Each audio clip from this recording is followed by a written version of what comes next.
Αγαπητοί μου αδελφοί, εύχομαι τον φωτισμό του Θεού σε όλους σας. Με την σημερινή μεγάλη εορτή των Θεοφανίων ολοκληρώνεται ο εορταστικός κύκλος του Αγίου Δωδεκαημέρου που άρχισε με την εορτή των Χριστουγέννων. Η σάρκωση του Θεού Λόγου, η γέννηση του Χριστού από την Παρθένο Μαρία, υπήρξε φανέρωση του Θεού στη γη. Ο Απόστολος Παύλος μας λέει ότι «Θεός εφανερώθη εν σαρκή, εδικαιώθη εν πνεύματι, όφθη αγγέλης, εκηρύχθη εν έθνεση, επιστεύθη εν κόσμο, ανελήφθη εν δόξη». Κατά τη βάπτιση του Χριστού στον Ιορδάνη ποταμό, φανερώθηκε στον κόσμο η τριαδικότητα του Θεού. Οι άνθρωποι πλέον αποκτούν τη δυνατότητα να αντιλαμβάνονται και με τις αισθήσεις τους, όχι μόνο με την πίστη τους, την θεότητα και να γεύονται από την χάρη της. «Επεφάνει η χάρις του Θεού η σωτήριος πάσιν ανθρώπης», αναφέρει και πάλι ο Απόστολος Παύλος. Με την εμφάνιση της Αγίας Τριάδος στον ιστορικό χώρο και χρόνο, με την διαβεβαίωση του Θεού Πατρός για τον βαπτιζόμενο Χριστό, ούτως εστίν ο Υιός μου αγαπητός ενώ ευδόκησα, καθώς και με την ομολογία του Τιμίου Προδρόμου, έχουμε την επίσημη διακήρυξη ότι ο Υιός και Λόγος του Θεού ο Χριστός είναι ο Υιός της Αγίας Τριάδος, ο οποίος ενανθρώπισε για την σωτηρία του ανθρωπίνου γένους. Ο Χριστός βεβαίως, αδελφοί μου, δεν είχε ανάγκη βαπτίσματος. Το βάπτισμα του Ιωάννου ήταν κατεξοχήν βάπτισμα μετανοίας. Καλούσε τους ανθρώπους στην εξέταση και συναίσθηση των αμαρτιών τους και στην μετάνοια.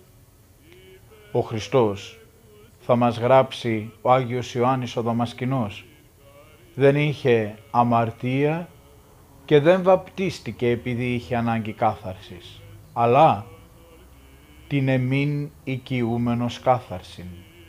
Δηλαδή βαπτίστηκε για να πλύνει την αμαρτία όλου του ανθρωπίνου γένους, να θάψει βυθίζοντας ολόκληρο τον παλαιό άνθρωπο μέσα στο νερό και από εκεί να αναδύσει τον νέον, τον ανακαινισμένο.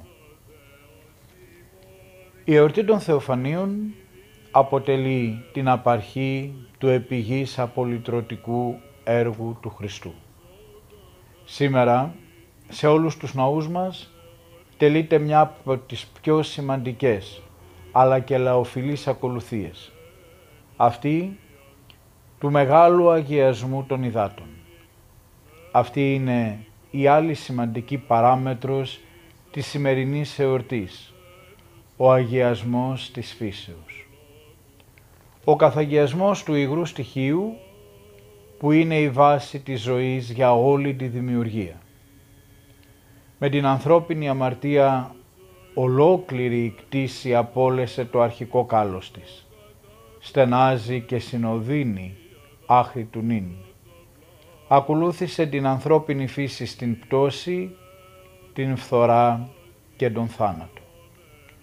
Ο μεγάλος αγιασμός που τελούμε σήμερα και τον οποίον μεταλαμβάνουμε εμείς, αλλά και ραντίζουμε με αυτόν όλο το υλικό περιβάλλον, συνιστά μια πρώτη απελευθέρωση της υλικής δημιουργίας από την φθορά. Αγαπητοί μου, σκοπός και περιεχόμενο της ζωής μας πρέπει να είναι ο προσωπικός αγιασμός μας. Ο Θεός μας αποκαλύφθηκε και μας φανέρωσε την αλήθεια Του. Μας έδωσε τον Λόγο Του ως παρακαταθήκη ζωής. Η Εκκλησία μας παρέχει συνεχώς τα όπλα για τον προσωπικό μας αγώνα. Το ζητούμενο πάντοτε είναι η δική μας προαίρεση και προσπάθεια, το πνευματικό μας φιλότιμο, η αγάπη μας και η πίστη μας στον Θεό. Εύχομαι χρόνια πολλά και ευλογημένα σε όλους σας και ο Κύριος μας να φωτίζει και να αγιάζει τις ζωές όλων. Χρόνια πολλά.